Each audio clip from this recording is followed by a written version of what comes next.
خۆشەویستانم ئەو کاتتان شاد لەم هەفتەیەدا بوو مت ڕۆمنی کاندیدی کۆماریەکان بۆ پۆستی سەرۆکایەتی وڵاتە یەکگرتووەکانی ئەمریکا کۆنگرسمان پۆڵ ڕایانی هەڵبژارد تا ببێتە جێگری سەرۆکی ئەمریکا لە هەڵبژاردنەکانی ئەم مانگی یازدەیی ئەم ساڵدا. مت ڕۆمنی لەگەڵ پۆڵ ڕایان پێکڕا بەنێو چوارستاندا هەڵمەتەکانی هەڵبژاردنیان دەست پێ کردووە کە ئەم چوارستانە وەکو دەگوترێ بۆ بردنەوەی کۆشکی سپی لە مانگی یازدەدا گرنگی خۆی دەبێت. Paul Ryan and the next president of the United States, Mitt Romney. ڕۆمنی و ڕایان هەڵمەتەکانی هەڵبژاردنیان بردووەتە چوارستانی گرنگەوە ڤرجینیا، نۆرت کارۆلاینە، فلۆریدا و ئۆهایۆ.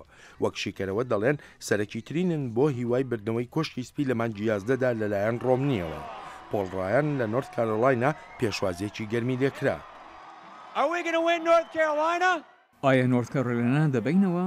بەڵێ دەبینەوە. مت ڕۆمنی دەڵێت ئەو سیاسەتە ئابووریانەی خۆی و ڕایان پێشنیازی دەکەن چارەسەری قەیرانی ئابووری ئەمریکا دەکات. هەواڵم پێ بۆتان ئەم وڵاتە دەگەڕێتەوە بۆ گەشەکردن.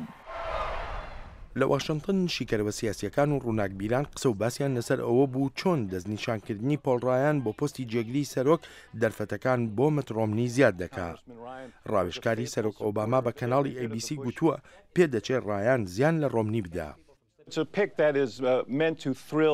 بژارەیەکە بۆ ڕۆژاندنی دەنگبەرزەکانی ناو کۆماریەکان بەڵام هەموو لایەکی تر دەخەتە نێگەرانیەوە بەهۆی ئەو تۆمارانەی لەسەر ڕایانن ڕاسترەوە.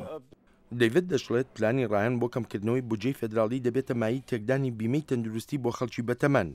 کۆماریەکان داکۆچی لە ڕایان دەکەن و دەڵێن گەنجە و سیاسەتمەدارێکی بەجۆش و خرۆشە و تواناییەکی تەواوی دەربڕینیشی هەیە. تیم پاولەنتی فەرمانڕەوای پێشوویستانی مەنەسۆتا یەکێک بوو لەو ناوانەی لە بەردەم مت ڕۆمنیدا بوو بۆ پۆستی جێگری سەرۆک. لە بەرنامەی This Week کەناڵی ABC دا گوتی ڕایان دەتوانێت ڕاوەی کەمکردنەوەی بودجە بکە.